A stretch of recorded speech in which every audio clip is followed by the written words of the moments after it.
Hey guys. This is part 2 of What If Naruto is hiding her identity, and secretly a girl. Hit like and subscribe if you like this one, and also please check the author in the description.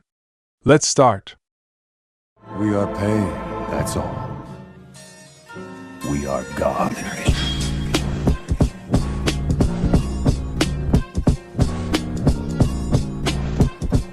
Chapter 6. A Cunning Sensei. Asuma's POV. He was evil. Hell, he was downright diabolical. And he loved every moment of it. If his little student ever discovered that he planned all of this, then that little genius would find a way to torment him to no end. Admittedly, Asuma would enjoy Shikamaru blushing over the situation as he exacted his revenge. He could even use this moment as blackmail to make Shikamaru work harder, but that would mean showing his hand, and having Shikamaru not know that Asuma was aware of his feelings for Naruto was too much fun. Smiling, he turned the pieces of meat over on the barbecue, watching as they cooked. He wasn't as skilled in the art of culinary as Choji was, so he had to be careful to not overcook the meat. He wouldn't want to ruin anything. "So how is your training going?" Shikamaru asked, not making eye contact but instead looking bored at the rest of the restaurant. "Horribly. I can't get this stupid jutsu and I pass out at the end of every training session, meaning Pervy Sage has to take me home," Naruto slurred, eyes drooping. If they didn't get food into the blonde soon, then Asuma's plan would go down the drain. It wouldn't be so bad if he didn't reorganize my whole house when he gets bored. Shikamaru's hand shot out, so quickly that Asuma blinked in surprise. The young boy had grabbed Naruto's shoulder without looking at the blonde, stopping him from falling forward onto the hot barbecue. Shooting the blonde a look, he pushed Naruto back, making him rest against the back of the booth chair. With his head resting against the plush surface, Naruto looked over at Shikamaru with half-hooded eyes and smiled at him. "Thanks." Troublesome.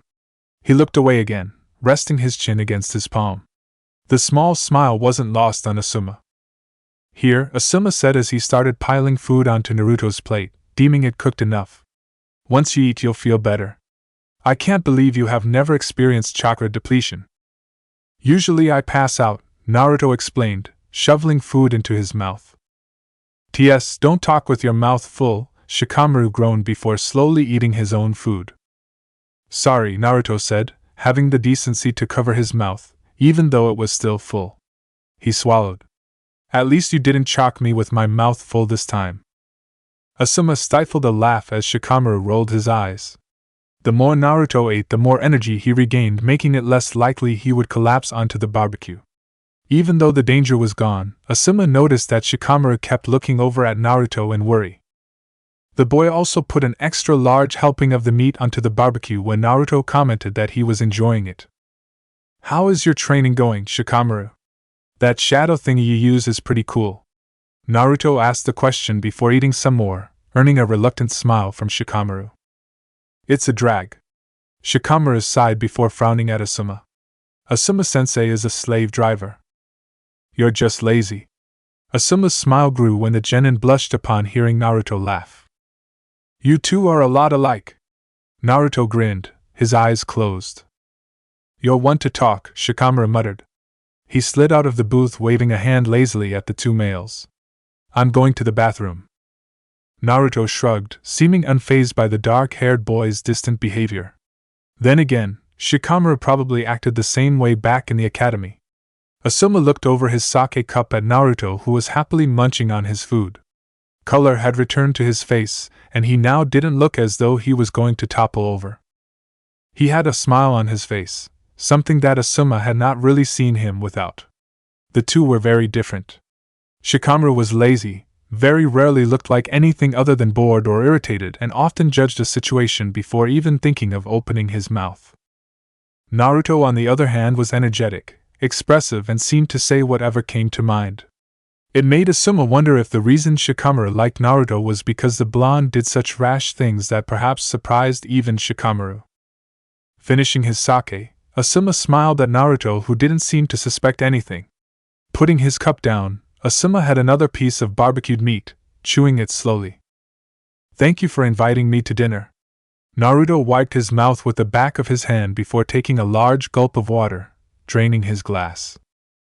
Well, I could tell that Shikamaru was worried about you in the state you were in, so I couldn't let you walk home like that. He watched Naruto look down, looking happy. Unfortunately, he couldn't read Naruto's expression as easily as he could Shikamaru. I think I'll go order some more drinks for the table. Do you want water again? When Naruto nodded, Asuma slid out of his seat, trying to not look too eager to leave. Shikamaru was bound to return soon. He walked around the corner to the bar, making sure to take a seat at the end, where he could easily see the table. Lucky for him, the bar wasn't as well lit as the dining area, meaning that the two shouldn't be able to see him as easily as he could see them. He ordered a sake for himself and water to be sent to the table before turning back to look to the table. As he did, he spotted Shikamaru's slouched form sliding into Asuma's vacant seat. He tried not to curse. He had hoped that Shikamaru would sit next to Naruto again, even with Asuma's seat empty.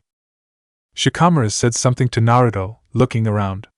Whatever Naruto replied made Shikamaru scowl and say something that looked suspiciously like troublesome. Asuma could never truly be sure. Well, he could, since it was Shikamaru. It was either troublesome or what a drag. He tried not to sigh when he noticed that the two had not spoken a word since the small exchange he had witnessed. He had thought his plan would work well, but apparently between Naruto having an appetite as large as Choji's and Shikamaru not being a talkative person, conversation was not going to thrive. So much for Asuma creating this date for Shikamaru and Naruto. At this rate it would lead to nothing but awkward silence. He was about to give up when he noticed Shikamaru heave a sigh, resting his chin on his palm. Next moment his eyes slid over to the blonde and he spoke. Asuma could have cheered. Luckily he held it in. The grin on his face was definitely drawing attention from the others at the bar though. What are you up to? He jumped, recognizing that voice from years of being scolded. Turning, he tried to not look guilty. Dad, I'm not doing anything. His dad gave him a look that clearly said he didn't believe Asuma. Looking around he spotted Shikamaru, who seemed to be laughing at something Naruto said. Oh, I see Naruto is here, his father exclaimed. I'm glad to see he is making friends. I was worried for a long time that he never would. Konohamaru has taken a liking to him, which isn't necessarily a good thing. He sighed, hopping onto the stool next to Asuma, shooting the man a dark look for chuckling at the way he struggled, thanks to his height. Naruto thought it would be a good thing to teach Konohamaru the jutsu he created. Konohamaru is obsessed with it now. Are you talking about Naruto's sexy jutsu? What is it? Asuma took a sip of his sake, waiting for his father to reply. His father, however, just gave him a look that made Asuma feel very stupid. Naruto turns himself into a sexy woman, it's kind of in the name. He did have a point, but it did make Asuma wonder if perhaps Shikamaru actually had feelings for this sexy, female Naruto instead of the real Naruto. One look back at the booth made him rethink that thought. You know he's been using that on his sensei? Kakashi? The Toad Sage. Ah, that makes more sense. I can't see Kakashi falling for it. Though it is convincing. His father scratched his cheek, which was turning red. Naruto has used it on you, hasn't he? Ouch. He pressed a hand to the crown of his head, glaring at his father, who was calmly talking to the bartender, as though nothing had happened. Is Naruto the one Konohamaru calls boss all the time? Whenever I see him he is going on about his boss, who is going to be Hokage and is the greatest. That would be him. His father accepted the sake off the bartender with a kind smile. You haven't told me what you're doing here? I came here with Shikamaru and Naruto but decided to let the two kids talk. If his father found out about Asuma's plan, then the whole village would know about Shikamaru's feelings by tomorrow. Either that or his father would torment the two. His father looked over at the booth, noticing how the two genins were now holding a conversation easily. I'm glad Kakashi and Jiraiya have been keeping Naruto busy. I don't have to deal with complaints about his pranks. People seem more willing to accept him too. Shikamaru has always been good to Naruto though, and I'm sure Naruto knows it, even if he doesn't know just how much. What do you mean? Iruka was their teacher in the academy. He admitted to me a little after Naruto graduated that Naruto couldn't read until he was 10, which would explain how his marks were so low. Shikamaru had been the one to bring it to Iruka's attention. He also told Iruka when some boys in the class nearly got Naruto killed by an enemy ninja. That was around when Shikamaru first met Naruto. I always wondered if those two were friends. His father took a generous mouthful of sake, letting Asuma ponder what he had just found out. By the way, next time I have a meeting concerning the Jonin teachers, make sure you pay complete attention. I don't appreciate you staring at Kurenai whilst I'm speaking. Asuma started coughing, making the sake he had swallowed burn. I was paying attention, Dad. I heard every word. So you heard the part where I selected you to run drills with the first-year academy students the day after the Chunin exams? Of course, I'm looking forward to it. He tried not to grimace at the thought of teaching a bunch of 6-year-olds how to not take their eye out with a kunai, but he couldn't admit to his dad that he had not heard a word about it at the meeting. Excellent. Iruka is looking forward to the break. Can't wait. His smile was strained, he knew that. Next moment he noticed Shikamaru and Naruto getting up, walking towards them. Because of this he didn't see the satisfied smirk his father wore. Shikamaru and Naruto were walking at a leisurely pace, still talking. Naruto had his hands behind his head, his eyes mere slits. The dark-haired boy, however, slipped one hand into his pocket, the other holding onto a white slip of paper. The bill. Asuma had forgotten that he said he would pay, and he had no clue how much the two ended up eating. Then again, if he found himself short, he could always rope his father into helping him pay. The old man seemed to like Naruto after all. Either way, it would be money well spent. He could tell just by looking at him that Shikamaru had enjoyed his date with Naruto, even if he didn't realize what his sensei had done. He grinned, feeling proud of himself as the two stopped in front of him. Chapter 7: A Dead Sensei. Author's note. As for Naruto's gender, many of you have reviewed asking me to tell you, others have reviewed asking when it will be revealed. I am going to be so kind and answer these questions now. You will find out when Shikamaru does. There are two main reasons for this. The first is that the story is from Shikamaru's or someone close to Shikamaru's POV. All of them except Shikamaru think that Naruto is a boy, and even the lazy genius isn't sure. The second reason for the secrecy is that it is fun. Let's start with the chapter. It should have been obvious that he was up to something. Yet, Shikamaru had let his feelings get the better of him. He had thought that Asuma-sensei was just trying to help Naruto, and since Shikamaru was worried about the blonde too, he didn't question the situation. When they had seen Naruto staggering around the streets, it was clear something wasn't right. He couldn't even remember what direction his apartment was in. Shikamaru had thought that was the only reason that Asuma-sensei invited Naruto to join them for dinner. Returning from the bathroom, however, made him think his sensei may have had other plans. He slid into the empty bench, looking around. Where did Asuma-sensei go? To get more drinks, Naruto replied, covering his mouth to try and hide the food that was currently being minced by his teeth. Troublesome. Naruto was nice enough to hand him his plate, allowing him to return to his meal. The silence that descended on them was heavy, weighing on Shikamaru's shoulders. His dinner companion didn't seem to notice. It was rare, even back in the academy, for the two to actually be alone together. Multiple questions sprung through his head, things he wanted to ask the blonde. Such as, "Are you a girl? If so, why are you hiding it? What do you think of me? Where do you put all that food?" He rested his chin on his hand, sighing. Looking over at Naruto, Shikamaru decided to break the silence. "So how's being in a team with Sasuke and Sakura?" Naruto swallowed the mouth full of food. "Not bad, actually. Sasuke and I tag team really well. We were even able to take one of the 7 swordsmen on. He's still annoying and thinks he's better than everyone, but it turns out our styles complement each other. I'm more close range and long-lasting whilst he's more mid-range and strategy. His chakra is a lot lower than mine too, so he lets me do most of the hard hits, though he will say that he does all the fighting. You and I would complement each other too then," Shikamaru stated before he could stop himself. He could have banged his head against the table if it wouldn't draw attention, and if the table wasn't mostly a hot grill.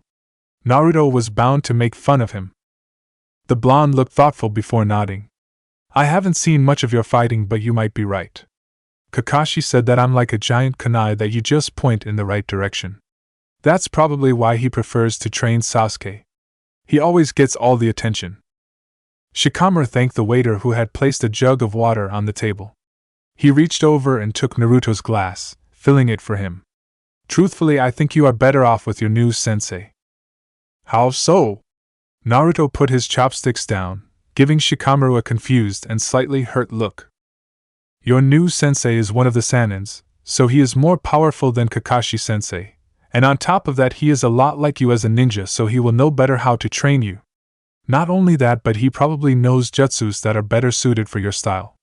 Plus you're the only one he's willing to teach. He hasn't taught anyone since the 4th Hokage. Naruto thought over Shikamaru's words before smiling. You've got a point. Though whenever Pervy Sage gets annoyed that I'm not getting it, or gets bored, he tends to throw me in the river. That's why I wasn't wearing pants when you saw me.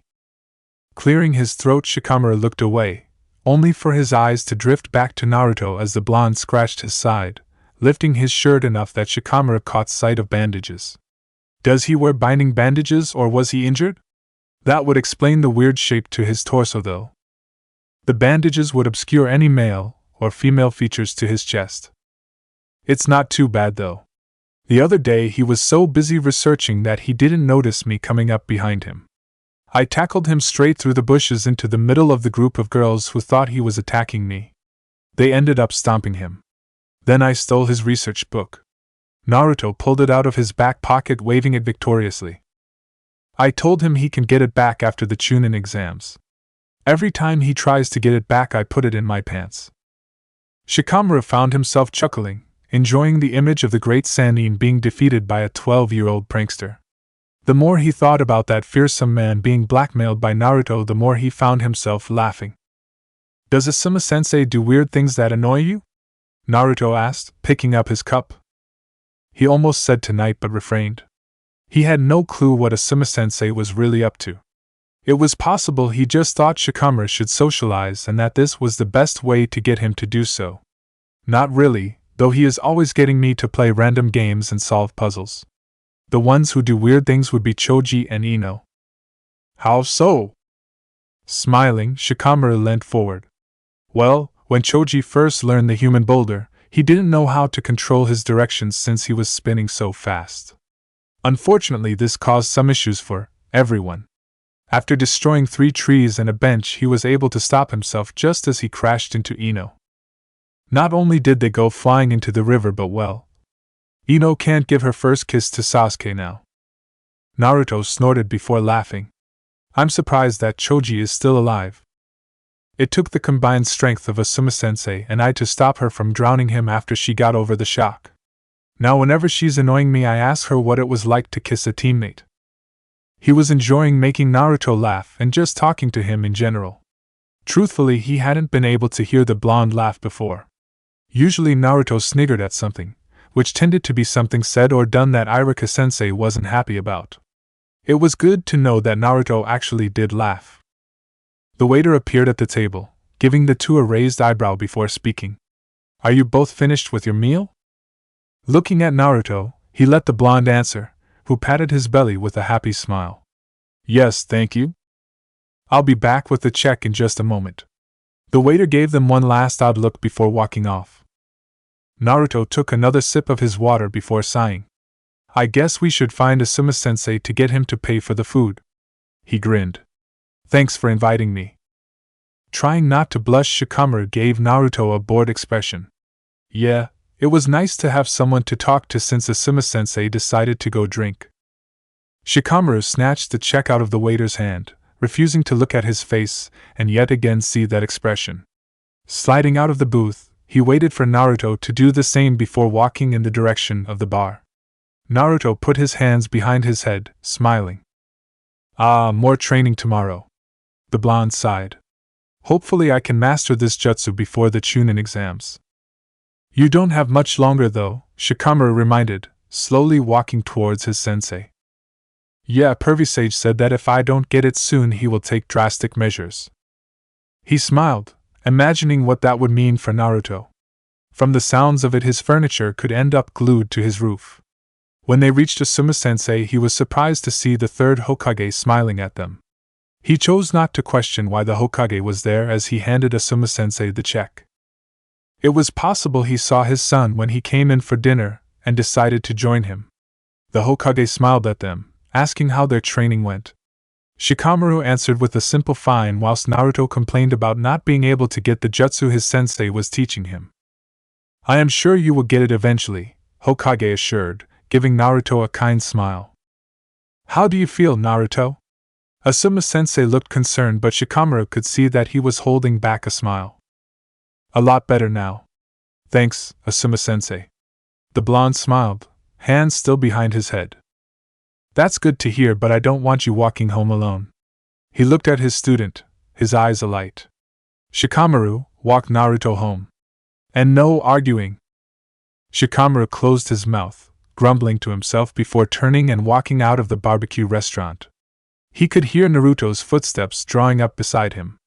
Shikamaru didn't say anything to the blonde, not particularly wanting to start a conversation. He had wanted to end the night back there, where he could either walk home alone or leave Naruto and walk with Asuma-sensei. It wasn't that he hadn't enjoyed himself. On the contrary, he hadn't expected to enjoy himself so much. It was just that the night was starting to feel more and more like a date to him, and it was affecting his thoughts. His brain was telling him to run. Unfortunately, his body was declaring mutiny. Naruto didn't seem to mind the silence, and was simply walking beside Shikamaru. After he unlocked his front door, Naruto turned to look at the dark-haired boy. Thanks. Sorry Asuma-sensei made you walk me home. It's alright, Shikamaru muttered, trying to pull his eyes away from Naruto's face. The blonde's eyes were open now and looked brighter than usual. Naruto suddenly looked concerned and grabbed Shikamaru's shoulders. It was only then that Shikamaru realized that he was leaning forward, towards Naruto. Of course he had thought about it, but he hadn't planned to actually go through with it. Wasn't he hoping to squish his feelings?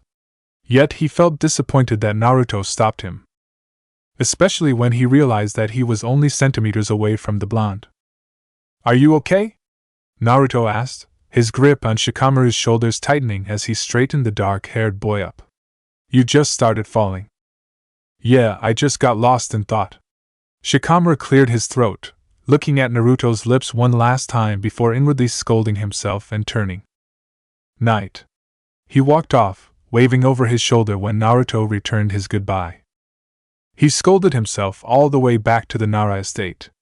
All he could think was that if he had succeeded, if Naruto hadn't stopped him, then he would have been stuck with his feelings. However, his feelings had yet to disappear and instead seemed to get worse.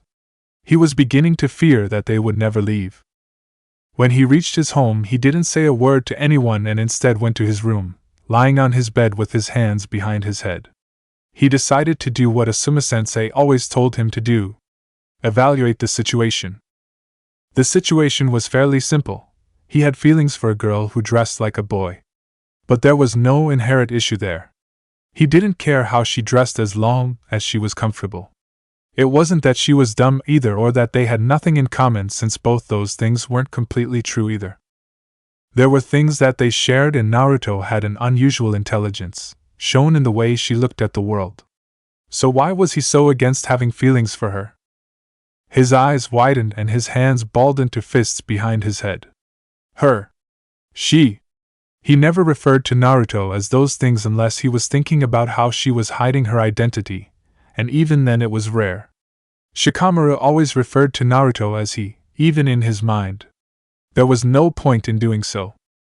Whatever reason Naruto kept her gender a secret wouldn't be affected by Shikamaru referred to the blonde as she in the safety of his own mind. There was no real reason for Shikamaru to get rid of his feelings unless Naruto did not feel the same, or if Naruto was actually interested in girls. Shikamaru had thought that she liked Sakura. Those were the two things he wouldn't know unless he asked the questions to the blonde herself. Now he really wished he had followed through earlier. He would have received his answer a lot quicker, and at least he would have succeeded in doing something he had thought about more than he would like to admit. It was with that Shikamaru decided two things. The first was that he was going to refer to Naruto as a female within his mind. The second was that he was going to stop trying to get rid of his feelings. Whether he acted on them was another story. Chapter 8. Not a Demon. It wasn't really surprising, given how he eats, but nonetheless, Shikamaru still trekked down the corridor to the room the nurse had rudely read out for him.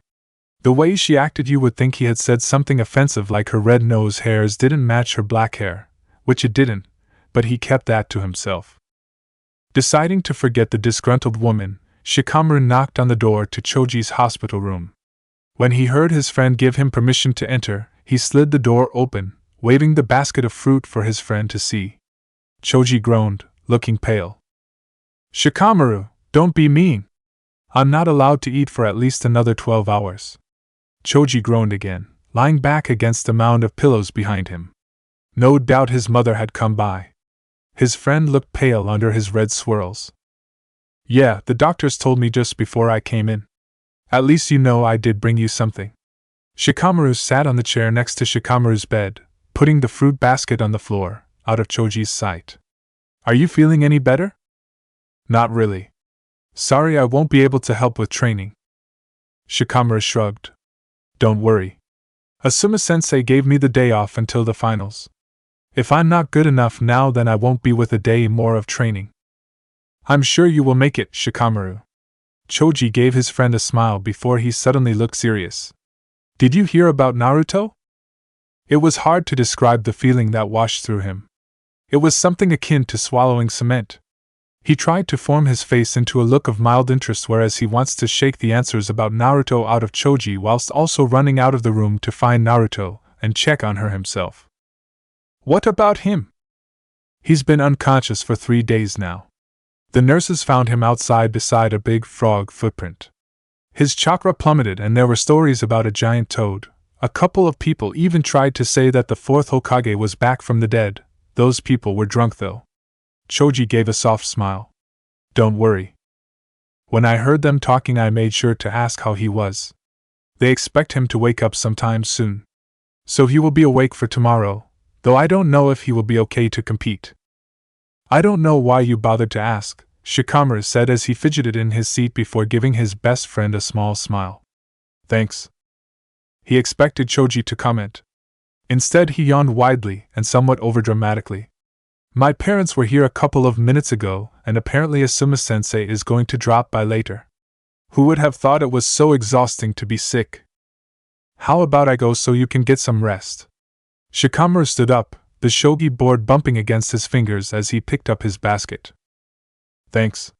Choji watched Shikamaru walk towards the door before speaking up again. "Can you visit Naruto? I don't know if he'll have anyone. Sakura seems to forget about him thanks to Sasuke, and Sasuke and Kakashi-sensei are too busy training. Not to mention, I'm pretty sure his new sensei is the reason he is in the hospital. Do you think you could?" Shikamaru stood with his hand on the open door. "Sure. It's a drag, but I suppose I could, for you, I mean." "Of course. Thanks, Shikamaru." Choji grinned as Shikamaru waved and walked out, closing the door behind him. He went to the reception desk to ask where Naruto's room was, but he received an odd reply. The nurse gave him the room number but then looked darkly at Shikamaru. "I don't know why you want to visit that monster. It would just be easier if he stayed asleep. Or just died." The nurse walked away, ramming her shoulder into Shikamaru's as she did. She had bony shoulders. He had seen that behavior before when it came to Naruto, but he still didn't understand it. He had asked his father about her once before, and he had replied that Shikamaru should come up with his own thoughts on Naruto. His mother hadn't looked happy about that. Shikamaru had to wonder what his father would think if he knew about his son's feelings for the blonde. Would he continue to believe that Shikamaru should come up with his own opinion, or would he start to take on the mind of the other villages? He knocked on the door, receiving no answer. Opening the door slowly, he looked in, worried that he would find Naruto in a state that would result in him getting hit. There was no need to worry since Naruto was still asleep, the blankets falling off the side of the bed. The blonde looked cold though, making Shikamaru wonder if anyone had bothered to check on her. Judging by the way the nurse acted, probably not. The dark-haired boy walked forward, putting the fruit basket on the ground. He grabbed the blanket and pulled it back over the girl, up to her chin. The shivering stopped after a moment, and a peaceful look came over her face. I wonder how deeply she's sleeping, he thought, reaching out and brushing some hair from her forehead. She didn't react in the slightest, making him move his hand down to her cheek, stroking the skin. Again she didn't react. The more he stared, the more daring he got. Leaning down, he felt his nose brush against Naruto's. He held his breath, ready to jump back if Naruto started to wake up. When she didn't, he went to close the gap between them, only to quickly move to the side, kissing Naruto's cheek. Moving away, he started to set up his shogi board, his back facing Naruto. As he played, he continually looked over his shoulder, worried that the sleeping girl wouldn't wake up. If Naruto found out that she slept through the final Chunin exams, then she would never forgive herself. She seemed determined to beat Niji after what he did to Hinata. Man, is he ever going to wake up? Maybe, the kid croaked. He let a rush of air escape his nose when he remembered exactly what animal reportedly helped Naruto get into this situation. He stared at Naruto for a moment, wondering if his words would register before turning back to the shogi board with a heavy sigh. He was really starting to worry. He had already played a full round of shogi without Naruto even moving. After a moment, he realized that the only other sound in the room besides two breathing bodies had disappeared. Looking at the timer beside him, he noticed that something was wrong. The sand stopped. What's up with that? Did they forget to wind it or something? That was just annoying. He couldn't even play shogi in peace. What a drag. Noise behind him drew his attention. Turning in his seat, he noticed Naruto's eyes opening, making him smile. After a quick scan of the room, those blue eyes moved over to him, looking confused. "Sue, you decided to wake up, huh?" He decided to not mention how glad he was that Naruto didn't wake up earlier. "Where am I? What is this?" "The hospital. They said you've been out cold like this for 3 days straight." 3 days. Naruto muttered, seeming to slowly progress the words before she blew up. 3 days straight. She jumped up, standing on her bed and making Shikamaru worry about her. Yeah, more or less. Shikamaru, when does the final competition begin? He should have guessed that's what was wrong with her. Tomorrow. That seemed to do little to calm Naruto down. If anything, she looked worse. Was this one of the ways that Naruto showed stress? What? Naruto grabbed Shikamaru's jacket, making a thought pop into his head. Are you crazy? Why the heck didn't you wake me up sooner? I can't be lying around at a time like this. I've gotta be getting ready. And Pervy Sage? Where's Pervy Sage? That old coot is supposed to be supervising my training. Hey, calm down, kid, get a grip. Shikamaru started, his neck hurting having to look up at Naruto at such a close angle. He decided to not point out that he didn't actually wake the blonde up, or the fact that he actually didn't mind Naruto manhandling him like this. That was something he was planning to analyze at a later date, if he was feeling brave enough. Though the angry face wasn't something he was enjoying. I don't know what you are talking about. Naruto pushed Shikamaru away, scrambling to the other side of the bed. Where's my clothes? I got to get dressed. Where'd they put them? Oh, come on. She looked under her pillow, down the back of her bed, and then seemed to repeat the progress. Shikamaru was too stunned to say anything. He hadn't even realized the fact that, yet again, Naruto was in nothing but a t-shirt and boxer shorts. Why was this becoming a habit? Oh man, he muttered, putting a hand to his head. This kid gives me such a headache. I liked him a lot better when he was in a coma. Would you knock it off? Now listen, you don't want to be freaking out the day before a big competition. Resting can be the best thing. He stopped when Naruto suddenly sat down facing the wall. He hadn't expected that to actually work. Hell, it never really worked for Irika-sensei. Are you okay? Is something wrong? He heard a loud growl before Naruto looked over her shoulder, holding her stomach as tears ran down her face. Yeah, I'm really starving. His shoulders relaxed and he gave Naruto an odd look. Is that all? Man, stop scaring me like that. A thought just came to his mind. It would work out perfectly. Oh, look at this. He put the fruit basket on the bed. I went through all the trouble of getting this stuff for Choji, and then the doctors told me he couldn't have it. Such a drag. But at least we can eat it. Choji. You mean he's here in the hospital too? Naruto looked concerned. Nothing to worry about. All he's got is a bad case of indigestion. He ate one short rib too many. He tried not to laugh at his friend's misfortune, but it was kinda funny. Naruto, however, didn't hold in her laughter. I should have figured. That's just like him. Yeah, well, you two are just lucky I'm around or you wouldn't have any visitors. He threw an apple at Naruto, who caught it easily. Here. Naruto smiled. Oh wow, this looks delicious, she stated, rubbing it on her shirt. She brought it to her mouth, only to look shocked before even taking a bite. What? What is it now? He was worried she would start yelling again, or grab him again. He had banned his brain from thinking on its own after the last time. The things it comes up with should not be his responsibility. Naruto started chuckling evilly, something Shikamaru recognized from the academy. This should be good. Let's eat it in front of Choji. It'll drive him crazy. Man, that's mean. I like it. He chuckled, picking up the basket, leading Naruto in the direction of Choji's room. They were only 2 corridors away when they saw Ino. Hey, what are you two doing? Naruto, why aren't you wearing pants? We're going to eat this in front of Choji. Shikamaru held up the basket as Naruto just shrugged uncaringly. You know, keep him company, and torment him a little. Not to mention Naruto is starving. He looked at the blonde then, only to notice she wasn't paying attention. She resembled a dog that had heard an intruder. Naruto stood tall, her head angled slightly, looking down another corridor with an intense look. Before he could question her, her hand shot down, taking the basket from his hands and thrusting it into Ino's arms. Ino, go ahead, we'll meet you in Choji's room. There is something I need Shikamaru for. Shikamaru had only a moment to return Ino's confused look before Naruto grabbed his hand, pulling him down the adjacent corridor. The moment Ino was out of sight, she started running, dragging Shikamaru with her. Naruto, wait up, what's this about? He didn't expect the blonde to stop and turn suddenly towards him. If she hadn't grabbed his shoulders, then they would have ended up on the ground. She didn't seem to notice that Shikamaru's hands had went to her hips. He had no idea what girls' hips were like, but Naruto's certainly seemed different from his. They came out from her stomach more, creating a curve.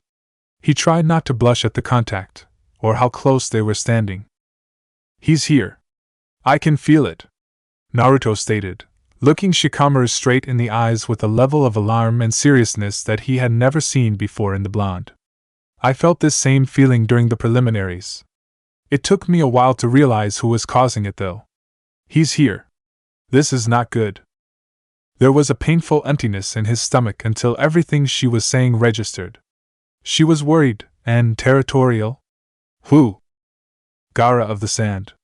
She grabbed Shikamaru's wrist, starting to run down the hallway again. Bushy brow is this way. Come on. She had been right. Lee was surrounded by Gaara's sand. Shikamaru activated his jutsu just in time to stop Gaara from hurting an unconscious Lee. He almost released it when Naruto punched the redhead. He hadn't realized she had such a strong hit on her. What the heck do you think you're doing in here, you rat? Her hair seemed to be standing on end more than usual, though it was hard to judge with her face in so much pain. Hey man, go easy. I'm using my shadow possession jutsu, so when you're bashing him, you're bashing me too. You got it? He hadn't meant to sound so angry, especially when he realized that Naruto probably didn't have a jutsu like his, where her body was put into risk. Naruto actually looked really worried. Oh, sorry, Shikamaru. As Gaara's sand armor started to crack and fall, Naruto walked closer to Shikamaru, stopping and facing the redhead. At first the dark-haired boy thought it was to distance herself from Gaara, the threat, but then he realized Naruto wasn't afraid, and she was a close-range attacker.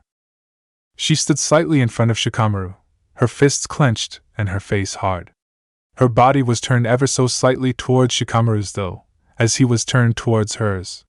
He stood ready to knock Naruto out of the way if needed.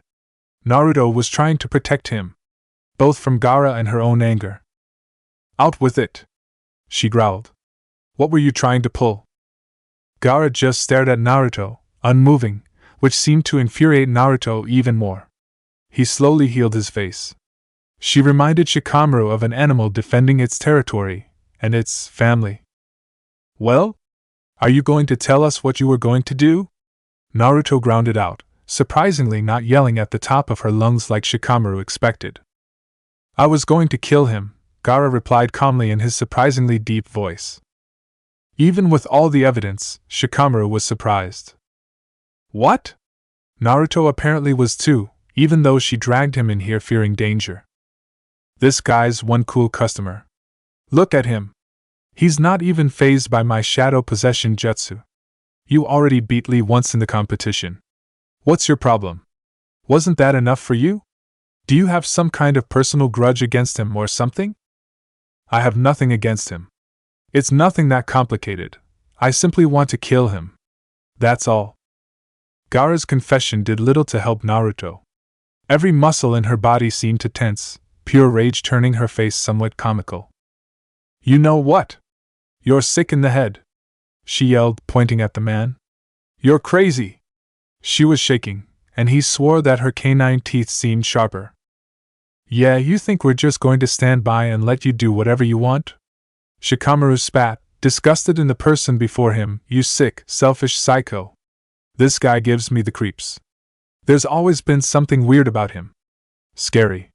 If he decides to make a move, I'm not sure we will be able to stop him. Naruto isn't going to back down. I don't know what has gotten into her. Gaara is a long-distance attacker mainly. He will send out his sand, but at who first? If he attacks me, Naruto will attack him.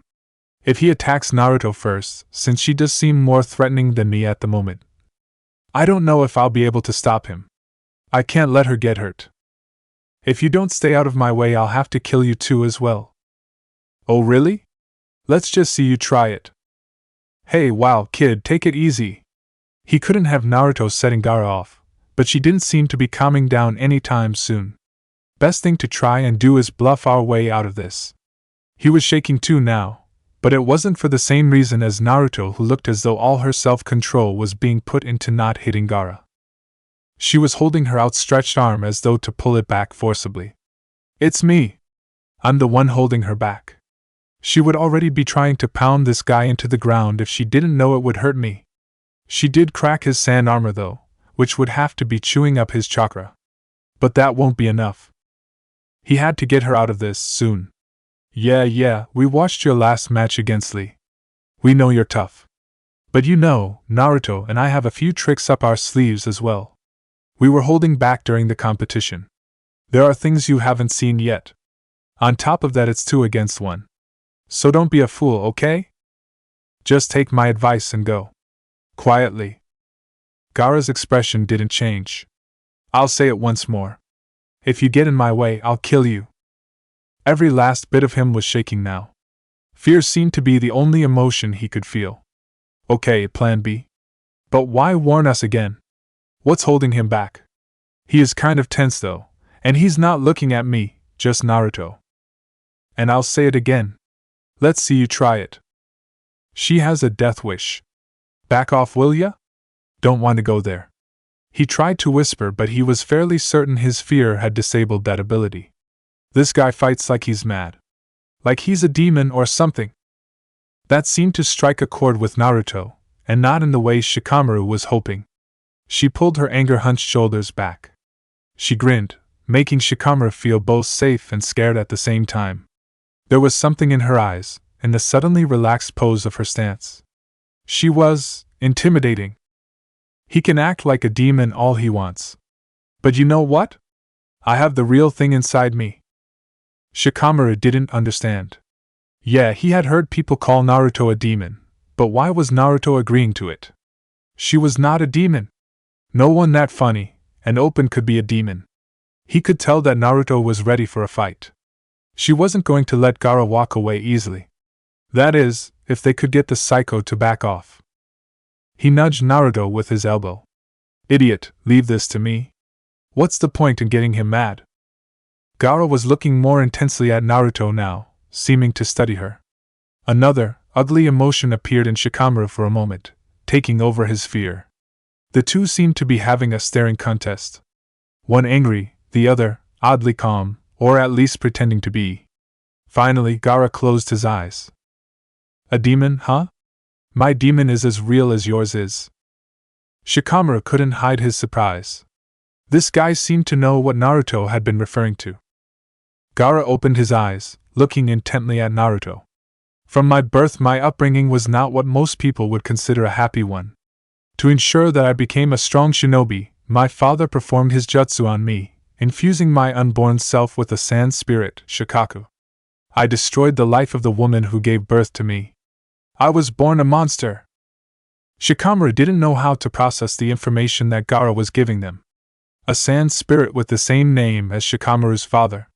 He let his brain take over, noticing that Naruto was staring sharply at him, studying his appearance.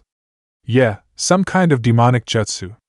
But to use it on a baby, before it's even born, man, that's creepy. He didn't understand the pain that flickered over Naruto's face. Gee, what a swell guy your dad must have been. He must have loved you a lot. He thought that he could play on Gaara's relationship with his father. It was cruel, to try and make the guy feel depressed, to try and take the fight out of him, but all Shikamaru cared about was saving Naruto. However, he never expected Gaara to not care about his father or any family member. Love seemed to be a foreign concept to the redhead. He was born and raised to be a weapon, only for his creators to regret it and try to kill a child. How messed up! Whilst Shikamaru was confused by much of what Gaara said, Naruto didn't seem to be at all. Shikamaru thought that Gaara was simply out of his mind. Suddenly, Naruto took a step back. Hey, where are you going? Shikamaru was worried. Why did she look so frightened? Not at Gaara but at something else. What's wrong? Gaara made a move, seeming to see advantage in Naruto suddenly being immobilized.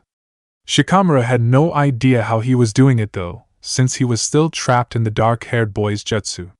Gaara wasn't aiming at him, he was aiming at Naruto. She was frozen, staring at Gaara. Hey, wake up! He shouted desperately. Oh man, what a drag! Naruto! If Gai-sensei hadn't interfered, Shikamaru didn't know what would have happened. He had no plan and Naruto was having some sort of breakdown. After Gaara left, Gai-sensei took a look at Lee, asking them if they knew if Gaara had done anything. When Shikamaru answered that they were fairly certain he hadn't, Gai-sensei decided to get a doctor anyway, just in case. Naruto moved over to the wall, falling against it. He couldn't read Naruto's expression. She looked as though all the air had been let out of her body. She was leaning against the wall, not looking at him, but instead studying Lee's unmoving body. Or at least she seemed to be, but her eyes were glazed over. I could have been just like him, she muttered. I could have been bloodthirsty, and just cared about killing, hurting. Instantly his fists clenched, and he marched over to her, grabbing her shoulders roughly. He met her surprised look with a hard, unrelenting one of his own. You are nothing like him. I don't understand this demon thing you said, but you are not a monster. He put one hand on Naruto's flat stomach. Even if some sick bastard put a demon spirit in you, that wouldn't make you a demon or a monster. It's not just, we grew up the same. Naruto looked desperate, sorrowful, her eyes filling with tears. I know that the village has treated you badly. I can see some parallels, but you are not like Gaara. Naruto, what is your dream? To become Hokage. Why did you choose that dream? So that people would start respecting me and start treating me right. Naruto dropped her head, only for Shikamaru to push her chin up, making her blue eyes meet his brown. He doubted that his eyes drew hers as much as hers drew his. The blue of her eyes seemed almost unnatural. He hated the tears pooling within them. How were you planning to become Hokage? The leaders of the village have to vote after all. And what were you planning to do as Hokage?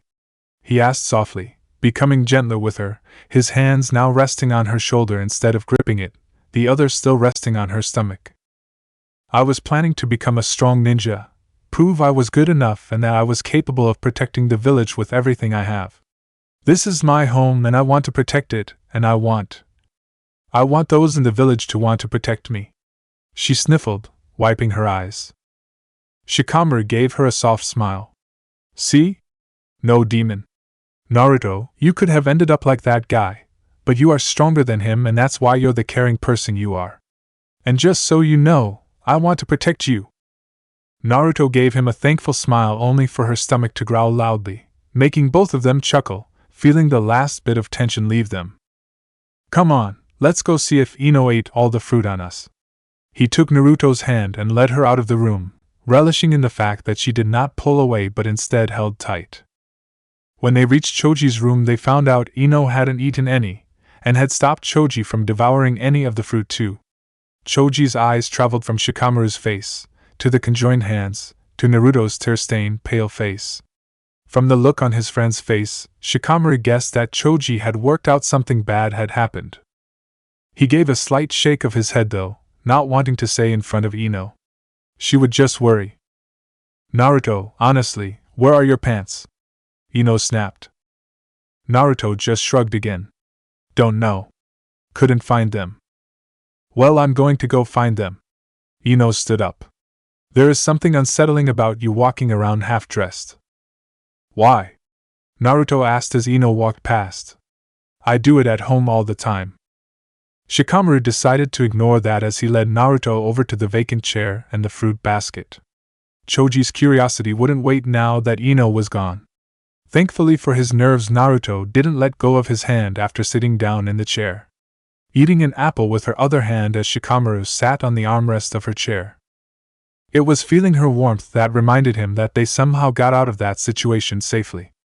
That she was okay.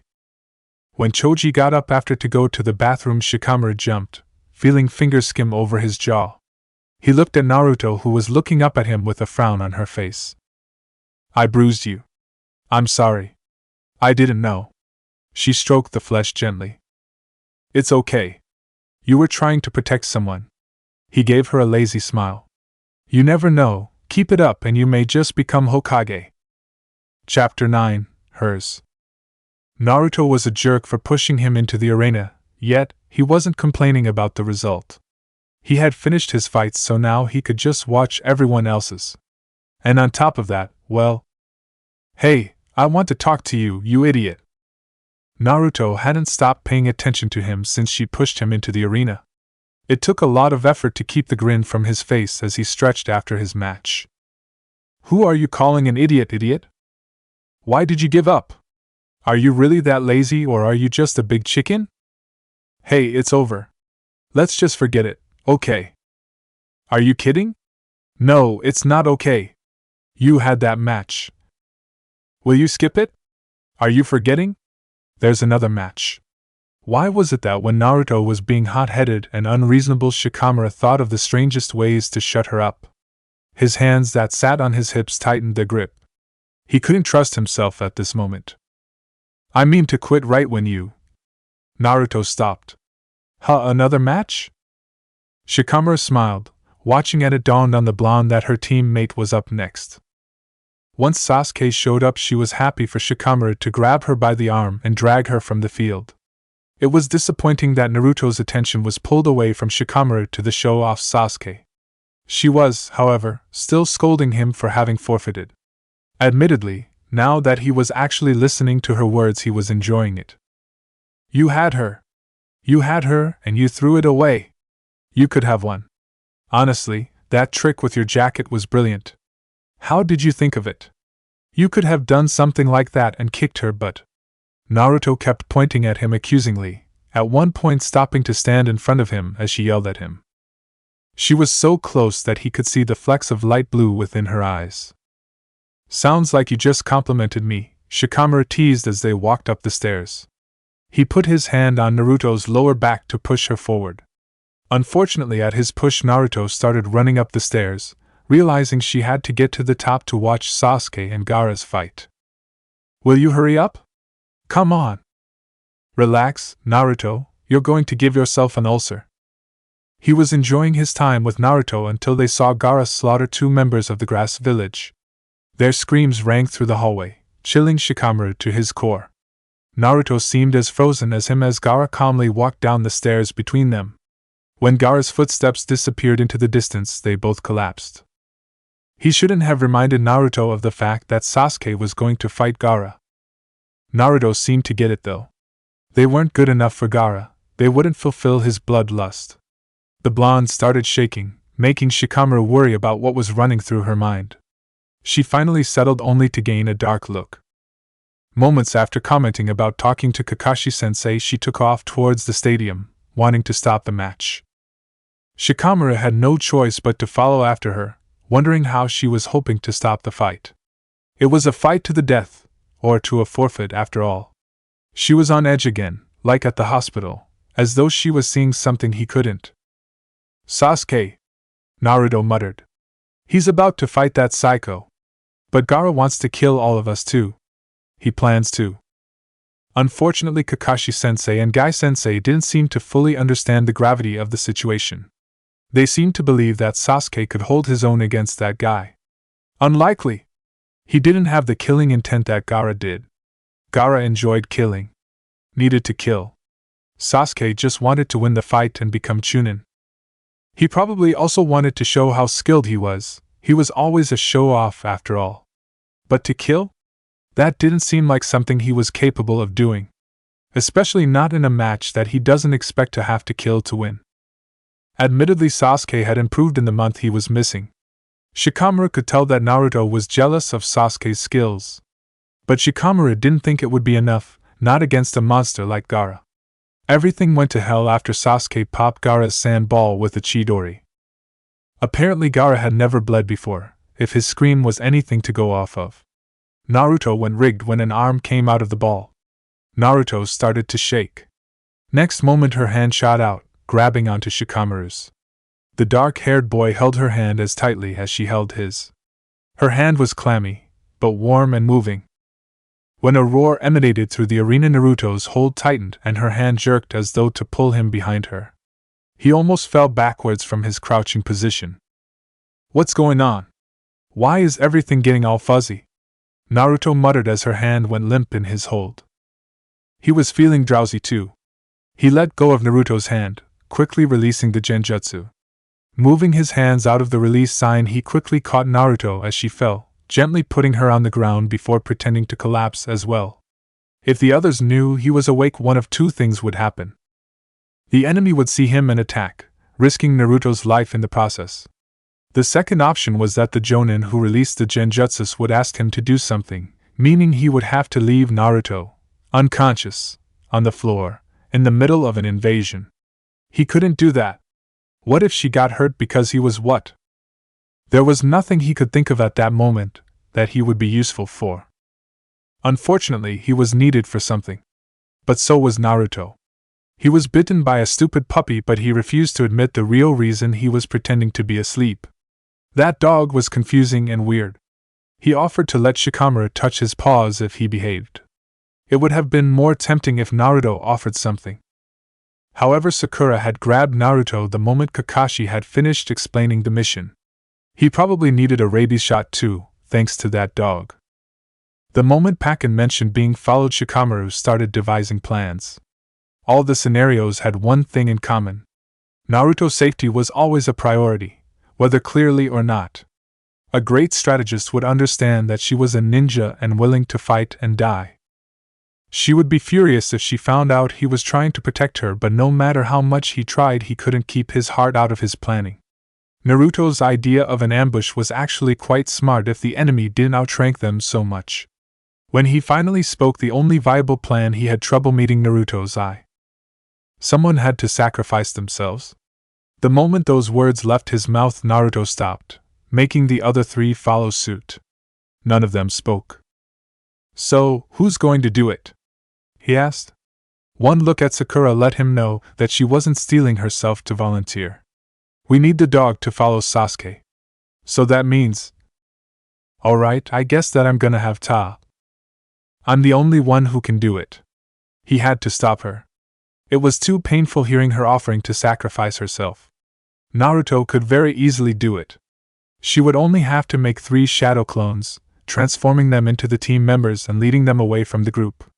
If he was as skilled at shadow clones as she was, he would do that. Naruto wasn't dumb, at least not in combat. It was clear that the moment she stopped she had started to formulate a plan. Shikamaru? Sakura yelped. Why does it have to be you? Naruto snapped. Because I can't let you die. It's better than all of us being wiped out, right? Besides, I'm the only one with a chance of pulling off this decoy act. He jumped over their heads, back towards the way they came. And of surviving this attack. I mean, after all, shadow possession jutsu was invented as a delayed tactic. Anyway, he turned away, with a small smile, not wanting to see the fear creeping into Naruto's eyes. I'll catch up with you later. Go on, get going. We're counting on you, Shikamaru. He swallowed thickly, raising his hand to show Naruto that he had heard her. He refused to move, refused to look at Naruto. He only had a limited amount of chakra left. Taking down 9 jonins was impossible. Everything in him told him to say something. No one knew about him knowing Naruto's gender. No one knew about his feelings either. It was odd to think that he might die at this very moment without Naruto being aware of just how important she was in his life. Without knowing that the reason he was not moving was because he couldn't let her play the decoy and risk dying. He set a plan in motion, having to move fast to put enough distance between him and the others. He couldn't risk them seeing 2 sets of tracks. A snap branch here, a scrape in the bark there, then the footprints. Turns out it was a good thing Pakken had shown Shikamaru his paws. It made it easier to find the right size of sticks. Unfortunately, he had acted too quickly. He only caught 8. Though he was never going to be able to hold them for long anyway, but missing the 9th one meant he had no chance of escape. All I really wanted was to be just an average shinobi, making an average living.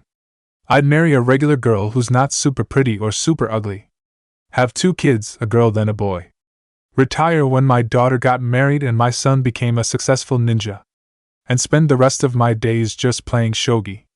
A nice, carefree and leisurely retirement. Then I would die of old age before my wife. Yep, that's the life I wanted. And yet I ended up exerting myself. It's so unlike me. Even though I wanted to finish this as just an average guy, I had to go and get myself into this sticky situation. What encouraged me to do this and give up on my future family? The image of Naruto just before they parted popped into his mind. Her fear for him clear in her crystal blue eyes. Next second he envisioned those same eyes looking up at him from a girl with blonde pigtails and an orange dress with the Nara clan symbol on her shoulder. He sighed. With a small shake of his head he returned his attention to his shadow jutsu. It wavered as though mocking him. Well, as you say, it appears I'm at my limit. The shadow left his feet and he waited for the inevitable. He was spent. There was no chance he could even put up a fight. His legs felt like jelly under him. Naruto's stamina must really be ridiculous because she didn't look exhausted at all. He nearly had a heart attack when someone came crashing down behind him. He expected his head to be severed from his body instantly. Instead, his senses were filled with the smell of smoke. That particular scent of smoke was familiar to him. Asuma-sensei? Shikamaru was shaking so hard it affected his voice. How did you? Asuma-sensei was impressive. He took down all the enemy ninja without issue, allowing Shikamaru to collapse to the ground. Taking a moment to calm his nerves, Shikamaru evaluated his situation. He was out of chakra, out of stamina. If he pushed himself any further he would pass out for sure. Thinking over how he had came to be on the ground in the middle of the forest made him think of the other team members. He shot up only to have the world spin and for him to fall back down. Hey, take it easy, Asuma-sensei instructed, moving to his student's side. No, Naruto and the others. I have to help them. I spoke with Kakashi, they have orders to pursue Sasuke. You've taken out their only real threat. Gaara is injured and Sasuke and Naruto can handle the other 2. Kankuro and Temari, right? They will be fine whilst you rest. You can't do anything if you pass out just trying to follow them. There was truth in his teacher's words. Looking at the sky again, he evaluated that within half an hour the forest would be crawling with shadows. It was, after all, getting close to late afternoon. He had that long to regain as much energy as possible, then he was going after them, no matter what. As Asuma-sensei went to scout out the area and take out as many enemies as possible, Shikamaru sat, resting the best he could in the middle of an invasion. "Looks like I still have a chance at the life I want," he muttered to himself. "I can't believe you were going to volunteer to give up your life, Naruto. I would kick your ass for that if I didn't know you would kick mine right back for doing the same thing. Just give me time. Once I have some energy, I'll be there to help you, you troublesome woman." He found it difficult to sit still. Asuma-sensei would come back, dragging unconscious enemies to be tied up with the rest. At one point he had blood on his hands, making Shikamaru feel nauseous. He was hardly stupid. It was clear that this was a life or death situation, but at the same time he had not once thought about killing the enemy. They, however, clearly thought about killing the Leaf Ninja. It was that thought that propelled him to his feet earlier than he intended. "I'm going after him." He took off in the direction he knew they had been heading, looking for signs of them. Asuma-sensei was hot on his heels. Not once did the older man ask who he was. Luckily, there were subtle signs of the three. As they drew closer and closer, he started to notice that the ground was rumbling. The closer they got to Naruto and the others, the stronger the ground shook. He heard the muffled sound of an explosion. Paper bomb. But whose? He pushed himself to go faster, ignoring pain in his muscles. Adjusting his course, he aimed towards where the explosion came from, Asuma-sensei following suit. Next moment there was a large dust cloud, similar to what appeared when one performed certain jutsus, but it was huge. "What was that?" Shikamaru panted. "One large release of chakra," replied Asuma-sensei, coming to a halt and forcing Shikamaru to do so as well. Closing his eyes, he took a large breath. "Wild, untamable, spontaneous. It feels like Naruto's. Holy crap, that kid has as much chakra as a Jonin. Shikamaru, change of plans. Naruto is fighting Gaara." "What?" "Calm down. We are not walking into that. We are going to guard this area. No enemy ninja is going to join that battle. Do you understand me?" Asuma-sensei gave him a serious expression, leaving no room for argument, and yet Shikamaru still opened his mouth. "But what if Naruto dies?" The word came out strained, barely making it past his lips. "Shikamaru!" Asuma-sensei yelled, making the young boy jump. "If you really care about Naruto, then trust him to fight this battle. Trust him to win and protect him from a distance. Naruto promised to have your back, to protect you at the sacrifice of his own life. I'm asking you if you are willing to do the same for him." "Kakashi told me to never count Naruto out, and I can see why." The lazy genius nodded. "You're right. I'll check on him once the fight is over. The idiot will be injured but alive." There didn't seem to be too many enemies in the area, and he was fully prepared to guard Naruto from a distance, until that thing appeared. It was huge and monstrous. Its flesh was the color of sand, and it stood as tall as a mountain. Involuntarily, Shikamaru yelped Naruto's name before looking at Asuma-sensei in desperation. "What is that thing?" Asuma-sensei gasped, craning his neck upwards. "The sand demon, with my dad's name. Shikaku." "Shikaku? No, you mean Shikaku, different spellings. The one-tailed beast." Asuma-sensei took a deep breath. "This is not good." At that, Shikamaru rounded on his teacher. "You said that Naruto would be fine. That he would win." He went to charge forward but stopped when something shook the ground. Before his eyes appeared another, large animal. A giant toad wearing a jacket, smoking a pipe. On its head was a figure with bright blonde hair. Naruto! His face ached from the large smile that spread across it. How did he summon the fourth Hokage's toad? Shikamaru was rendered speechless. How did Naruto get so strong? He didn't have much time to gawk since the presence of the two creatures seemed to draw more enemy ninja.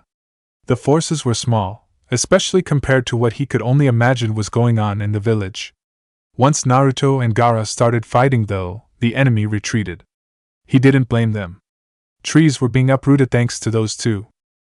Shikamaru was glad the fighting was over for him since the edges of his vision was starting to blacken.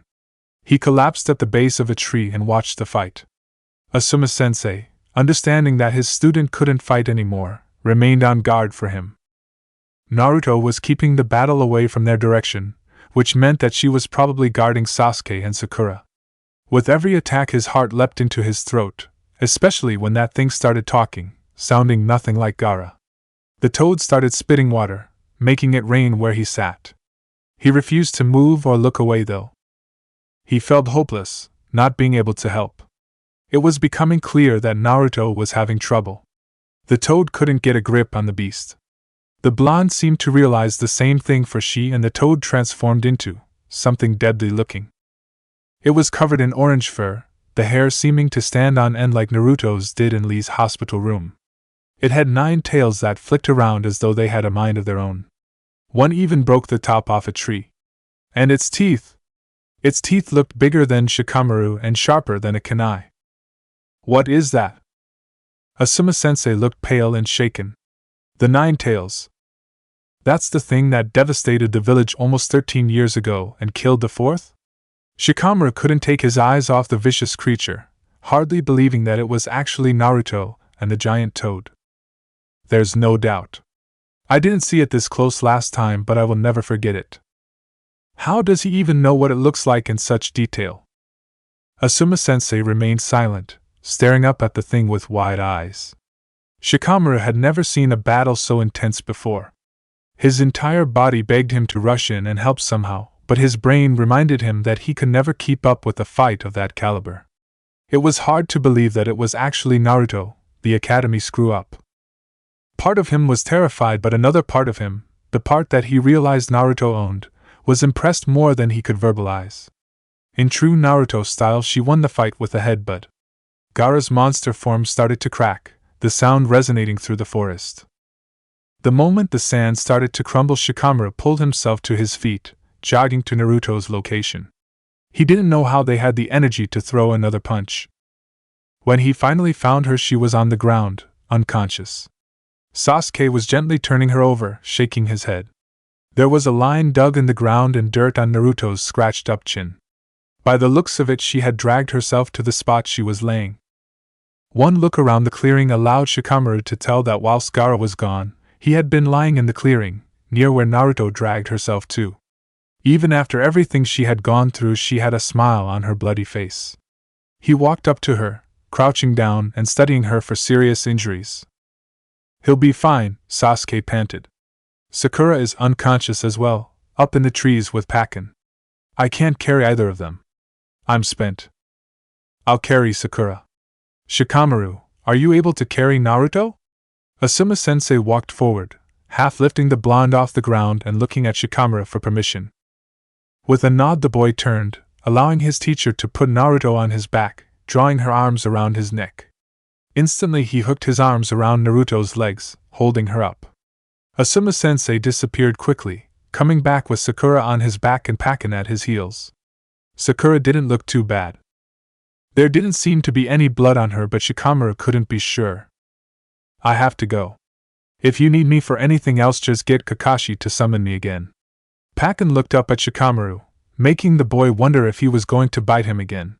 "Sorry, kid, you'll have to touch my paws next time." "Why do you keep offering that?" Shikamaru snapped as the dog disappeared into a puff of smoke. Naruto moaned, making the 3 males pause, waiting to see if she was waking up. Instead, she turned her head, burying it into Shikamaru's neck. He gulped, her breath sending a shiver down his spine as it hit his skin. "Will you be alright walking back to the village?" Asuma-sensei asked Sasuke, noticing how the Uchiha was barely standing. "I'll be fine." "Well, if you collapse, I'll just pick you up." Asuma-sensei shrugged, not seeming to be affected by Sakura's weight at all. He started leading them towards the village. Naruto's arms hung over Shikamaru's shoulders, reminding him of the stick people sometimes tie carrots to in order to make a donkey walk. Her arms bobbed as he walked, drawing his eye. He was following it, though he didn't know where her hand was leading him. Eventually her arms closed around his shoulders, one hand pressing over his heart, and Naruto groaned. "Stop," she muttered, making the boy halt. "Shikamaru, stop, we have to find him." "Find who?" "Shikamaru." She turned her head, her lips moving against his neck as she talked. "He could be hurt. We have to find him. We can't let him die." With a small smile he turned his head, trying to see Naruto's face, but could only see her blonde hair. Idiot, he spoke softly, starting to move forward again. I am Shikamaru. And I'm safe. Naruto tightened her hold on him, her sigh seeming to go straight through his body. He could feel her relaxing, her heartbeats slowing into a calm beat.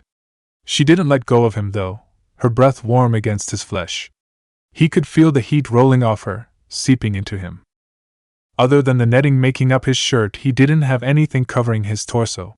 He could feel the folds and bandages Naruto wore on her torso, could feel the hard muscles of her stomach, and how her chest was softer. One hand grasped his shoulder, her thumb resting on his neck. Her lips rested on his skin. Good, I was scared I had lost him. The words tumbled off her lips, searing into his flesh. Naruto seemed to drift into unconsciousness again, making Shikamaru wonder if she had truly been awake. It didn't matter though. Her words echoed through him, making him notice one particular thing over everything else. She had said that she was scared that she had lost him. As though he was hers. Part of his brain told him he was thinking too much, that she was tired and bruised and probably hadn't meant it like that, but another part of him didn't care. It held on to that sentence greedily, refusing to let go. He turned his head, pressing his cheek against her hair for just a moment as he tightened his grip on her thighs. It crossed his mind then that he was covered in sweat and probably stunk. He didn't know if people could register smells when they were unconscious. He really hoped not. Next moment his foot caught on the ground and he choked on his saliva. Asuma-sensei and Sasuke both looked at him in worry. Are you alright? Asuma-sensei asked as Sasuke frowned. Yeah, my foot caught on a rock and surprised me is all. It crossed his mind that the bright red to his face probably showed that he didn't trip. However, the two other males turned back around and continued walking, accepting his words. Shikamaru felt another shiver radiate through his body. Naruto tightened her grip for a moment, as though in reaction to his body's involuntary movement. It's your damn fault, you troublesome woman. She had licked her lips, accidentally licking his neck in the process. It had surprised him and somewhat tickled. But the worst thing was that if Naruto hadn't noticed his smell, surely she would notice his taste. He was surprised she wasn't gagging already, but she kept sleeping. Maybe he could convince her it was all in her head when she wakes up, or that it was actually her sweat she smelled and tasted. That was going to be a fun one to explain. They exited the forest, walking through the village. Shikamaru flinched. The place reeked of dust, sweat, and blood. There was a scar torn through the village, houses and buildings unrecognizable. Giant snake carcasses lay upon heaped stones, dead ninjas littering the floor around them. Shikamaru was glad to see that not all the dead bodies were leaf ninja. Guilt crawled into his body. Although the sand village had been the enemy, that didn't mean they didn't have family. Many were probably just following orders. But he saw familiar faces. People he had walked past or talked to. Some were ninjas that spoke with his father on multiple occasions. Part of him screamed to stop looking, stop before he saw something that would haunt him forever. Shikamaru? He turned so sharply that Naruto was nearly dislodged off his back. Standing only 2 meters away was a man almost identical to him, only older and covered in scars. Some of the tension in his shoulders released at the inquisitive look his father gave, looking perfectly fine as though no enemy had came close to injuring him. It was probably what happened. Are you alright, son? His father asked in his usual deep, gravelly voice. The sound of it instantly calmed him. It always had. It was a voice of a commander, of a genius, of a father. Even if his father was scared, Shikamaru had no doubt that the deep tone would hide it, exuding confidence. Admittedly, he wished he would one day have the same voice, one that seemed to rumble through the air like an earthquake through the ground. I'm fine, only exhausted. And the 9 tails? It was Naruto. Shikamaru gestured over his shoulder at the blonde, only to realize too late that that was not the right answer. His father's eyes widened, his face draining of all color, making his scars stand out sharply. His hand instantly went to his weapon pouch as he stepped towards his son, staring at the girl resting on Shikamaru's back. He summoned a toad. Asuma-sensei started quickly, stepping towards Shikaku, standing in front of a baffled Shikamaru. And when the toad couldn't hold onto the sand demon, he transformed them into the nine tails. It was a well-performed transformation jutsu, wouldn't you say? Shikamaru's father relaxed, though Shikamaru still didn't understand his issue. Get him and the girl to the hospital. Make sure the nurses know that Naruto stopped the sand's weapon. It might get them to actually behave for once. So his father knew how people treated Naruto? Shikamaru gave his father a nod before continuing towards the hospital, trying to not think about the devastation and his father's behavior. Why did he worry so much when Shikamaru told him Naruto had changed into the nine tails? Obviously she didn't turn into the real thing. The question stayed in his mind until they reached a busy hospital. They were directed to some vacant beds, Sasuke also being told to lay on one since he looked near death.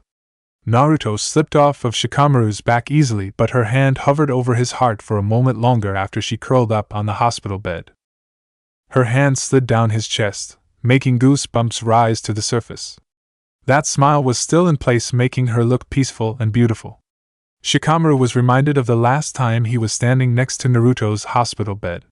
He almost found himself leaning down, but was able to stop himself. Instead, he retrieved some bandages and disinfectant off a passing nurse and started cleaning the wounds on Naruto's face and hands. The nurses were busy attending to more critical patients. The whole time he ignored the odd look Sasuke was shooting him, instead focusing on the blonde who he sat next to. Luckily, Sakura was still unconscious because she would no doubt comment on Shikamaru's willingness to help Naruto. Asuma-sensei just smiled before leaving to see how others fared in the invasion. He spoke something about talking to his father. Shikamaru only nodded in reply, lightly pushing back Naruto's hair to get to the injury on her forehead. "Why are you smiling?" He jumped, barely managing to not hurt Naruto. Looking over at Sasuke, he found the other boy giving him a suspicious look. "I'm just glad my friend is okay and that I can help them." Truthfully, he hadn't even noticed that he was smiling at Naruto, though he had been enjoying her relaxed expression, and that he was the one looking after her. "If you say so." Sasuke frowned at him before slowly getting off the bed and stumbling to the bathroom. As the door clicked closed, Shikamaru took Naruto's hand in his, starting to clean the blood off her knuckles. They were red and swollen, yet they were still so small compared to his. Lifting her hand, he kissed her fingers, making sure to miss the wounds. He then turned it over, kissing the palm as her fingers skimmed his cheek. Moving into the touch, he continued to plant small kisses on her palm and wrist, feeling her pulse under his lips. He felt Naruto move closer to his sitting form, burying her face in his outer thigh. Hearing the toilet flush, he opened his eyes and lowered Naruto's hand from his face as he smiled down at the blonde again. Exhaustion overtook his body, making him sway. When Sasuke came back into the room, Shikamaru stood up, looking at Naruto one last time as she gave a soft whine at him, moving before saying goodbye to Sasuke and leaving to get some rest. He knew that there would be hard times to face when he woke up. There were casualties and he didn't know how many. There was rebuilding to be done and healing to start. That would all have to wait until he had had enough rest to be able to deal with it. At the moment, he was going to hold on to the good.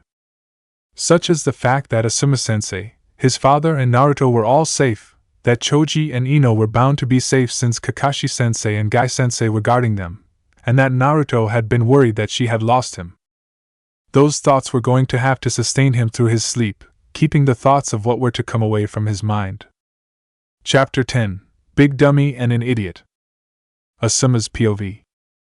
His heart must have been beating. He was still alive after all. But he couldn't feel it. He felt hollow, empty. The only thing he did manage to feel was sick and guilty. He had seen the barrier but had thought. He had been arrogant enough to think that his father wouldn't need any help. Why would he? He was the strongest man Asuma had ever known. How could he be defeated by a coward like Orochimaru? He should have stayed and helped. There was nothing more important than his father's, the Hokage's, safety. Slowly he rose to his feet. There was no point in staying in his room, staring at the wall. It was so dark too. He hadn't thought to open the curtains, but it didn't matter now.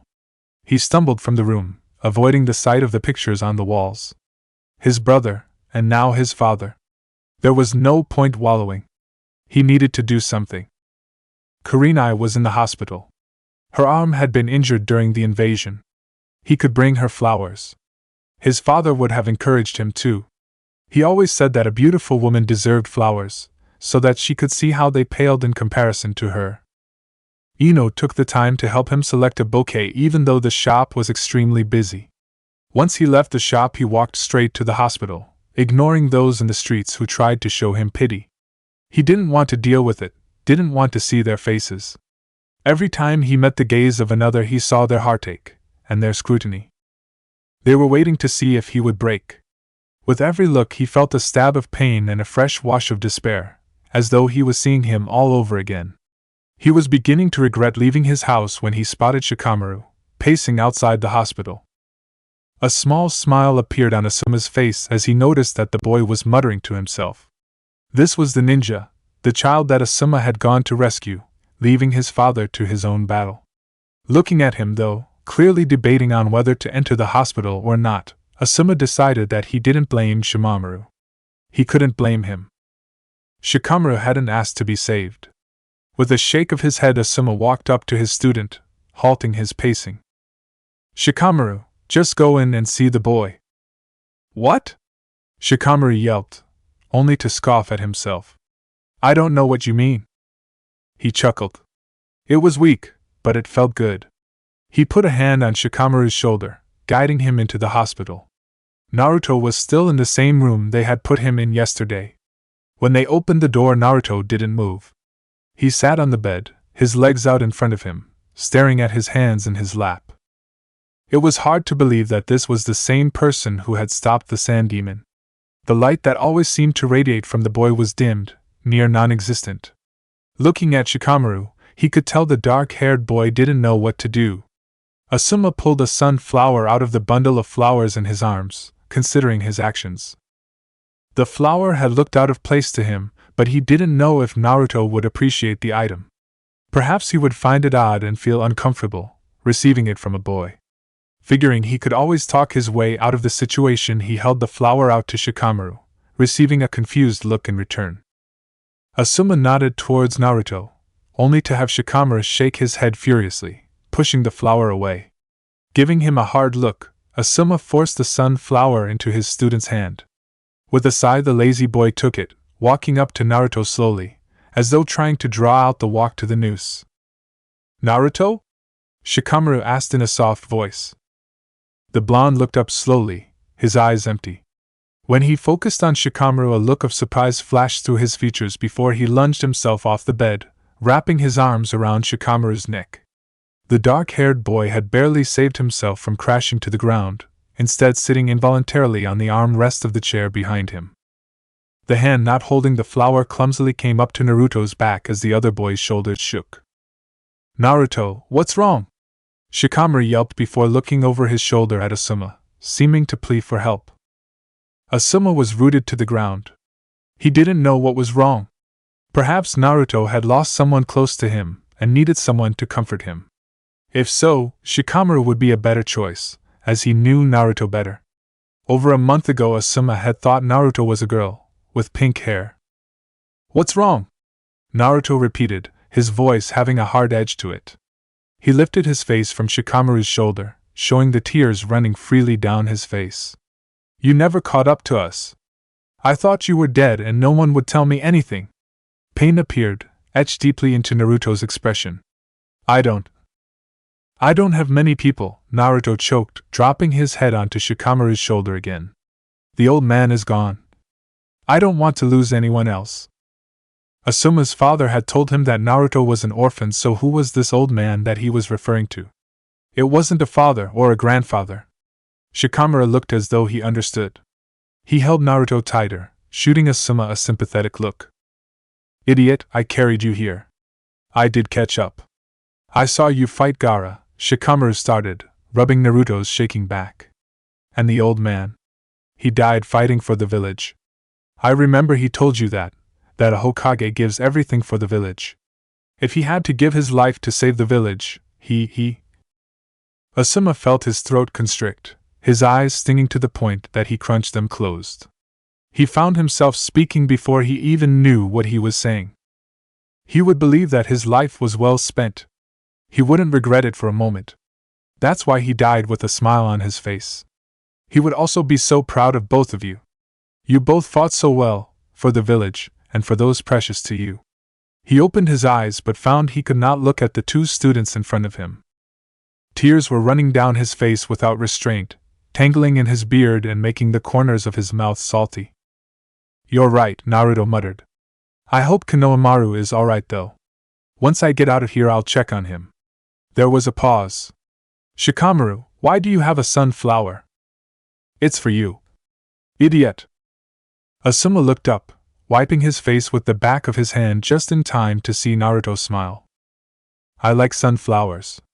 He took it, Shikamaru practically throwing it at the blonde in an attempt to get it away from him. With a sad smile Asuma silently left the room, leaving Shikamaru to his grumbles of troublesome to go in search of Kurenai. An overly kind and gentle-spoken nurse was able to point him in the direction of Kurenai's room. The nurse did everything short of taking his hand and leading him to the door, as though he was a lost child in search of his mother. A growl was building in his chest, his mouth becoming a hard line. Knocking on the door harder than necessary, he wrenched it open when given permission to enter. It hit the end of the runners with a bang, making Kurenai jump from her position perched on the bed. Asuma, are you all right? I'm sick of people asking me that. I'm sick of people looking at me as though they are waiting for me to break. His rage was pulled from his body like a warm blanket, allowing him to notice the shock and fear in the red eyes before him. Taking a step forward, he felt a plunge of guilt at the way Kurenai backed off. He sighed, his shoulders dropping from the ridged form into a shell of a man. I'm sorry, Kurenai.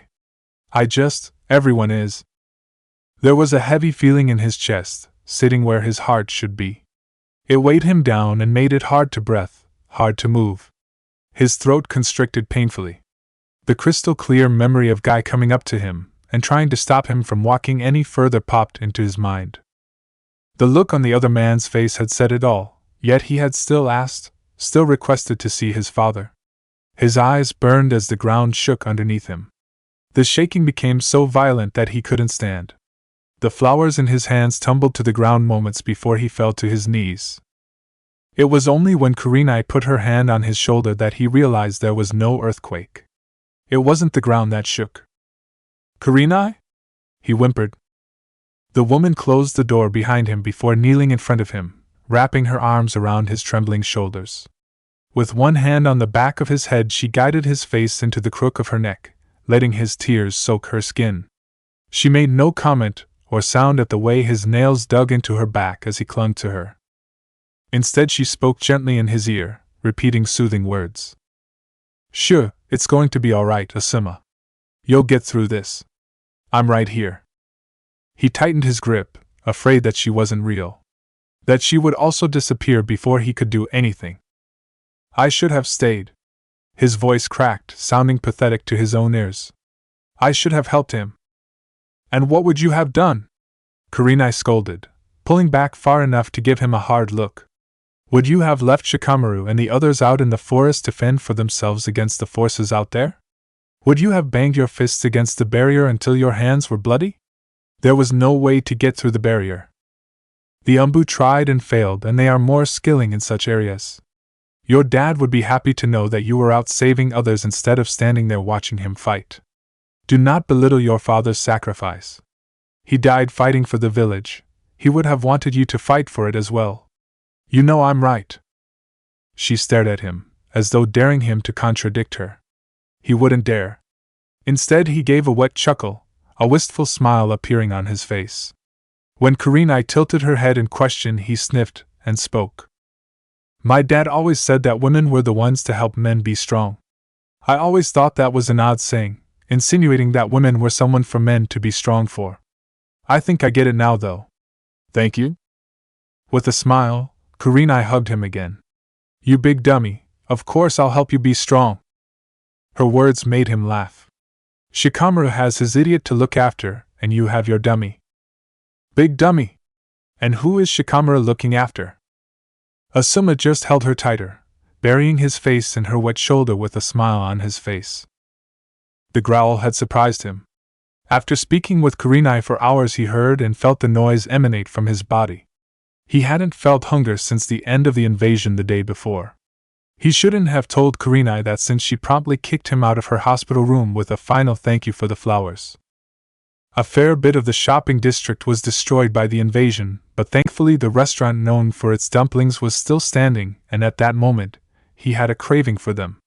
The owners knew his family, and when they saw him were kind enough to give him a table out of the way where he couldn't easily be seen. By the time he finished his meal and rose to leave, he was feeling even lighter than when he left Kurenai. As he paid his check and walked to the exit, he spotted Shikamaru grabbing takeout. With a small wave, he walked up to the other man. "How are you?" Asuma asked, following the older man out of the restaurant. "I'm well. Just picking up some food for the family." Shikamaru paused, shooting a look at Asuma. "I'm glad I ran into you. I wanted to thank you for saving Shikamaru. I don't know what I would have done if I lost him." "You don't have to thank me. I can't say I can understand the fear you felt for his safety, but I look at him like I do Konohamaru. He did well in the invasion, though he was worried about Naruto whilst he was fighting Gaara. That was an intense fight. Impressive from two so young." Shikamaru sighed, halting his steps. "I owe Naruto an apology, but he has no idea what I did, and if I told him, I would only hurt him." At Asuma's confused look, he elaborated. "When Shikamaru said that the Ninetales we saw was Naruto, I automatically assumed the worst and saw Naruto as a monster. I promised myself that I wouldn't do that to an innocent child, but all I saw was that beast being carried by my son. I thought he had lost control. I shouldn't have. I'm no better than the other villagers who mistreat the boy." "You did nothing wrong," Asuma assured. "If Shikamaru knew about Naruto, he would have worded it better. You're protective of your son, and we both know that the Ninetales is dangerous. Naruto may lose control one day, we don't know. Not only that, but it was Naruto who performed the transformation, so it's not surprising you worried about what happened." The man didn't look entirely convinced, but he dropped the subject, continuing his journey home. Asuma bid him farewell and returned to his apartment, wondering if he would manage some sleep tonight. The funeral for everyone who lost their lives in the invasion was tomorrow, and the last thing he wanted was to have no energy for an event that would surely leave him drained. Thinking over Shikamaru's words as he lay in bed, he was glad to realize that his thoughts on Naruto hadn't changed since he discussed the matter with his father after Shikamaru's involuntary date. The cool air was soothing against his sake-heated face. With a lazy grin, he sucked on his cigarette and looked over at his father. He found the old man staring up at the dark sky thoughtfully.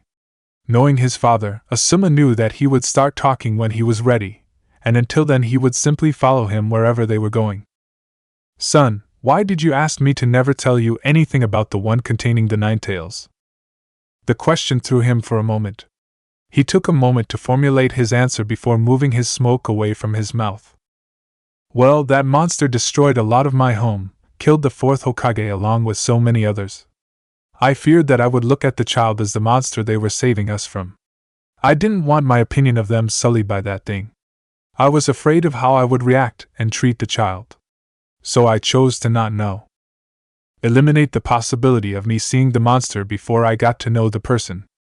I figured if I got to know the child first, that would be the best option." His father gave a hum at his response, seeming to find it fair. It turned out they were walking to his father's house. They entered quietly, making sure they didn't make enough noise to wake Konohamaru in his bedroom. "So Shikamaru and Naruto seem close," his father started again, brewing them both some tea. "Put that cigarette out. You know you're not allowed to smoke in the house. Anyway, tell me what you think of Naruto. Do you think him a good friend for Shikamaru?" Asuma tried not to laugh, thinking that he didn't want Naruto to always see Shikamaru as a friend. "Yeah, I think he is. He has a lot of heart, that kid. He cares about the village, he's passionate about becoming a good ninja, he's quite strong and unpredictable. That trait in particular is good for Shikamaru. Naruto is quite funny too and has an unusual way with people." "So you think he is a good kid?" At Asuma's nod, the elder man smiled. "Shikamaru has a crush on Naruto, doesn't he?" "Don't know what you're talking about." "Of course not. though Shikamaru is in for a surprise if he gets close to Naruto. Asuma wasn't sure what his father meant by that, but the pensive look that crossed his father's face made him hopeful that he would find out if he was patient enough. He drank his tea and watched his father in his pondering. As a child, Asuma had always enjoyed watching his father at these moments. The third Hokage was often seen with his hand clasped together in front of his mouth. Not many knew it was a habit he started from Asuma, and his brother chuckling at the way their father's mouth would twitch back and forth as he mulled over thoughts. Even now Asuma found it difficult to stifle his amusement at watching the corners of his father's mouth dance into view on either side of his hands. I trust you are old enough now to not let the Nine Tails taint your opinion. Do you wish me to tell you who it is contained in? They were but a newborn when the Nine Tails was placed within them, though. With a deep breath, Asuma started to contemplate the offer, not noticing his father's amused look, or feeling the way his mouth moved. He thought over the container's age. They were younger than Shikamaru by a fair few months. Younger than all of Asuma's students. But if they became a ninja, they would have been in the same year as his students. That would mean they knew the container. The child would have to be strong to handle the monster, and have a lot of chakra. He gasped, eyes wide. It's Naruto, isn't it? His father nodded. Yes, the fourth Hokage's only child became the Nine Tails Jinchuriki. Do you still want to set Naruto up on dates with Shikamaru? Don't know what you're talking about, but if Shikamaru wants to have a friendly dinner with Naruto, that is fine with me. Good. Naruto is hyperactive but is a good kid that I have no doubt will become a great ninja one day.